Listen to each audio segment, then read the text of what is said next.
Jak przyjemnie spędzić czas w okupowanym przez Niemców mieście? To z pozoru absurdalne pytanie faktycznie zaprzątało głowę mieszkańców 80 lat temu. Mimo nieludzkich czasów, wciąż obowiązywały w pełni ludzkie potrzeby, które każdy starał się zrealizować. W dzisiejszym odcinku opowiem Państwu o tym, jak przyjemnie spędzić sobotnie popołudnie lub jak wykorzystać urlop w okupowanym Krakowie.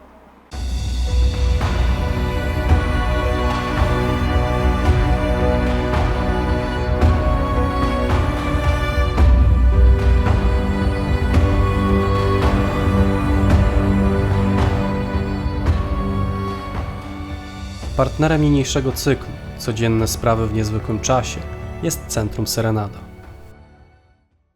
Trzeba jasno powiedzieć, że okupowana ludność nie cierpiała na nadmiar wolnego czasu. Porządki zaprowadzone przez Niemców spowodowały, że czas wolny od pracy stanowił zaledwie skromny procent roku kalendarzowego. 23 kwietnia 1940 roku wydano rozporządzenie ustanawiające, że płatny urlop wypoczynkowy jest możliwy jedynie raz w roku i to pod warunkiem posiadania zatrudnienia w tym samym miejscu pracy przez okres co najmniej 6 miesięcy. Ostateczna decyzja i tak zależała od kierownika zakładu, a musimy pamiętać, że większość przedsiębiorstw przejęli Niemcy. W pracy panowała surowa dyscyplina, a przełożeni zazwyczaj nie pałali przesadną przyjaźnią względem Polaków.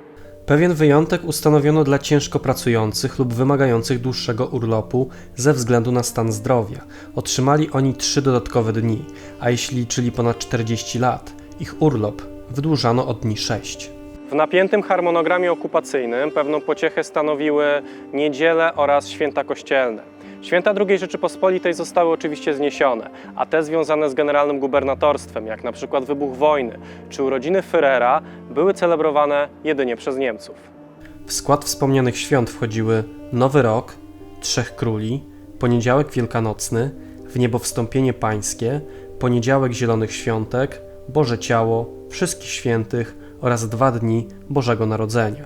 W 1941 roku zniesiono Trzech Króli, Wniebowstąpienie Pańskie oraz Boże Ciało i Wszystkich Świętych. Oczywiście nie zlikwidowano ich całkowicie, jedynie przeniesiono na niedziele, które dla większości mieszkańców i tak były wolne od pracy. Wyraźnie więc widać, że pojęcie czasu wolnego dalece odbiegało od poziomu przedwojennego. Najwięcej sympatii tradycyjnie zyskiwała sobota, która była przeznaczona na życie towarzyskie lub odpoczynek. Jak więc spędzano czas wolny podczas okupacji?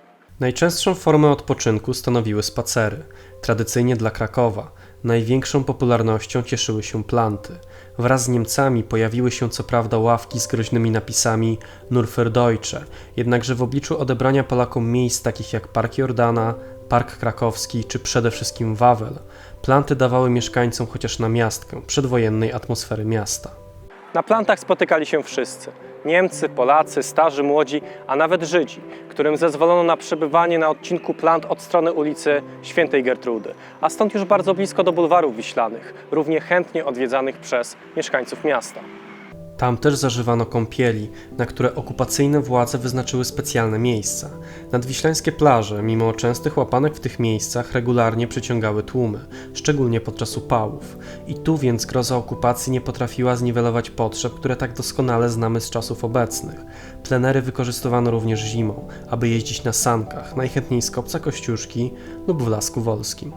Skoro już o aktywności fizycznej mowa, to należy podkreślić, że możliwości w tym aspekcie uległy daleko posuniętym obostrzeniom ze strony nowych władz. Niemcy ograniczyli możliwość uprawiania dyscyplin sportowych, co wyraziło się najpierw poprzez zajęcie obiektów i lokali sportowych, a następnie zagarnięcie mienia krakowskich klubów. Ostateczna likwidacja organizacji nastąpiła 23 lipca 1940 roku. Nie zahamowało to jednak oddolnych inicjatyw mieszkańców, które ograniczały się najczęściej do podejmowania spotkań piłkarskich. Powszechność tego sportu i możliwość rozegrania spotkania w każdych bez mała warunkach spowodowały, że krakowianie organizowali nawet turnieje piłkarskie. Mecze rozgrywały nie tylko stare kluby jak Wisła, Krakowia czy Krowodrza, ale również nowo powstałe ekipy. Co interesujące, zagarnięte obiekty oraz mienie klubów umożliwiło włodarzom generalnego gubernatorstwa na stworzenie nowych struktur sportowych przeznaczonych dla Niemców. Przykładem może tu posłużyć nowa liga piłkarska, tzw. Gauliga General Government, w rozgrywkach której brały udział stowarzyszenia Wehrmachtu, Luftwaffe i SS, a także Ordnungspolizei, Generalnej Dyrekcji Kolei Wschodniej i kilku niemieckich firm zbrojeniowych. W sumie zarejestrowanych było 80 niemieckich klubów piłkarskich. W ograniczonym zakresie Polakom umożliwiono uprawianie innych sportów, takich jak koszykówka, siatkówka czy dyscyplina ukochana w międzywojniu, mianowicie boks. Polskie turnieje rozgrywały się półoficjalnie w wynajętych salach gimnastycznych. Należy jednak wspomnieć, że na fali tzw. elastycznego kursu zorganizowano w Krakowie w pełni legalny turniej bokserski. W dniach 28-30 lipca 1944 roku w gmachu Starego Teatru rywalizowali ze sobą pięściarze z Warszawy oraz Krakowa. Bardziej statyczną formą spędzania czasu była aktywność dobrze znana zarówno przed wojną, jak i dzisiaj, czyli przesiadywanie w kawiarniach. Warto jednak podkreślić, że i ta sfera została mocno zdominowana przez okupantów, którzy na swoje potrzeby zajęli najbardziej reprezentacyjne miejsca. Tym niemniej Polakom pozostawiono niektóre miejsca, takie jak kawiarnia literacka przy ulicy Szczepańskiej, Paradis przy ulicy Gertrudy 27, kawiarnia Pani na Świętego Jana oraz oczywiście Dom Plastyków przy ulicy Łobzowskiej. W tych miejscach można było nie tylko napić się kawy i podyskutować z dawno niewidzianymi przyjaciółmi, ale również posłuchać przedwojennych, a nawet całkowicie nowych szlagierów. Warto jednak pamiętać, że przebywanie w takich miejscach, mimo zezwolenia Niemców, nie zawsze było bezpieczne, czego przykładem było aresztowanie bywalców w Domu Plastyków, czego tragicznym finałem była masowa egzekucja artystów w obozie Auschwitz. Dużym ciosem dla Polaków było ograniczenie wyjazdów w góry, tak bardzo przecież popularnej formy spędzania urlopu przed wybuchem wojny. Nagle górskie miejscowości na czele z Zakopanem były pełne Niemców.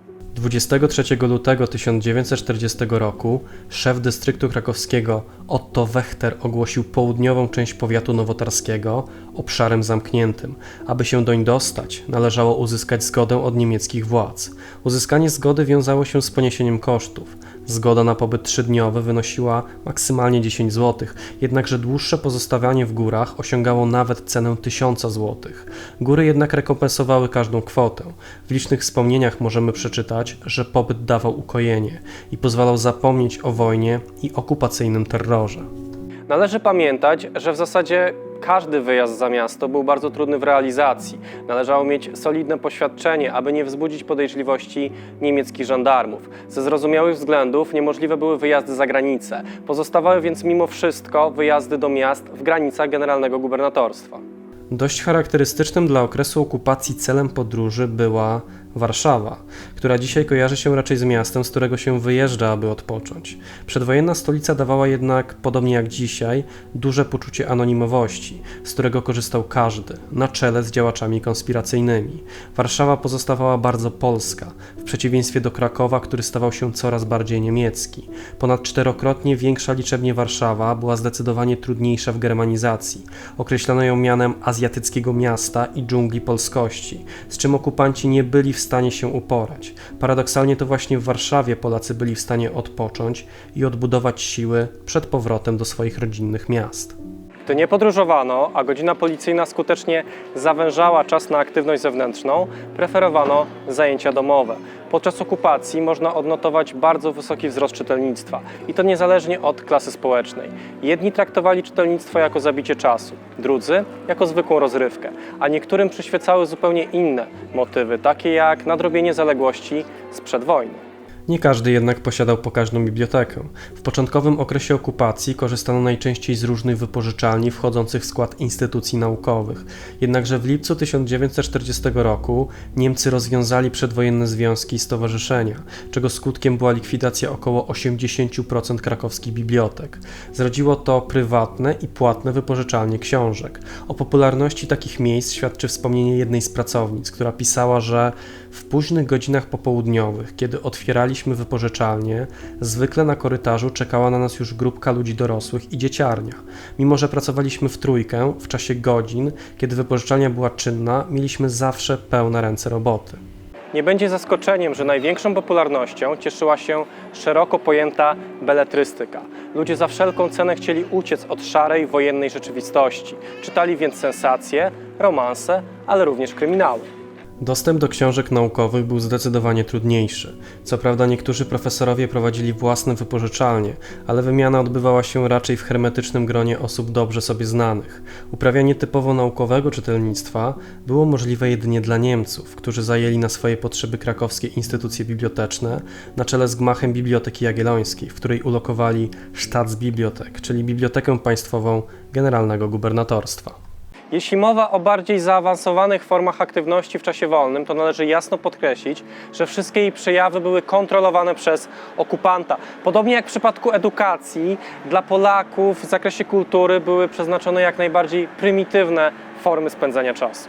Od tej polityki można odnotować niekiedy znaczne odstępstwa, lecz cel okupantów przez cały okres wojny pozostawał niezmienny.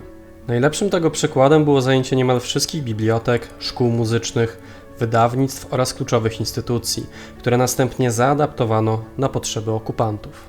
Dla ludności okupowanej Niemcy pozostawili kina, rozrywkę wciąż traktowaną na zdecydowanie niższym poziomie niż teatr czy opera.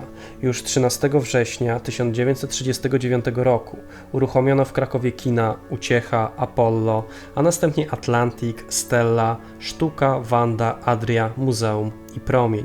Jedynie Świt oraz Skala zostały krakowianom odebrane i przeznaczone dla Niemców. Zdystansowane podejście do kina spowodowało, że puszczano w nim nie tylko wątpliwej wartości artystycznej produkcje, ale również całkiem niezłe filmy. Co więcej, warto podkreślić, że premierę podczas okupacji miało kilka filmów produkowanych jeszcze przed wybuchem wojny. Przykładem takiego filmu, na który uczęszczały tłumy, był Sportowiec mimo woli, czyli czarno-biały polski film fabularny w reżyserii Mieczysława Krawicza, zrealizowany w 1939 roku. Była to komedia pomyłek z udziałem gwiazd przedwojennego polskiego kina. Warto również odnotować, że był to ostatni film zrealizowany przez kinematografię II Rzeczypospolitej. Sportowiec miał premierę już podczas okupacji, 31 maja 1940 roku. W filmie wystąpiły takie gwiazdy jak Adolf Dymsza, Aleksander Żabczyński czy piękna aktorka Ina Benita. Obok filmów rozrywkowych Niemcy emitowali tzw. wiadomości filmowe Generalnego Gubernatorstwa, a następnie tygodnik dźwiękowy Generalnego Gubernatorstwa. Wyświetlano je zazwyczaj przed seansami. Nie trudno się domyślić, iż były to filmy przesiągnięte propagandą niemiecką. Co gorsza, dochód z biletów był przeznaczony na zbrojenia, a co za tym idzie, uczęszczanie na seanse było stanowczo potępiane przez polskie podziemie. To właśnie z tego powodu polskie podziemie stworzyło słynne do dzisiaj powiedzenia jak padlina idzie do kina, tylko świnie siedzą w kinie, czasami dodawano co bogatsze, to w teatrze. Tego typu hasła pisano na kartkach, a następnie przylepiano do pleców bywalców kin. Niekiedy bojkot przybierał groźne dla życia formy, gdy kinomanów oblewano kwasem żrącym lub wrzucano na widownię silnie duszące środki. Mimo wszystko kino było bardzo powszechną formą rozrywki. Obok kina na zdecydowanie mniejszą skalę funkcjonowało jawne życie teatralne. Dla Polaków sztuki wystawiano w gmachu Teatru Starego przy Placu Szczepańskim. Działalność teatru zainaugurował występ z 22 stycznia 1941 roku. Później przemianowano instytucję w tzw.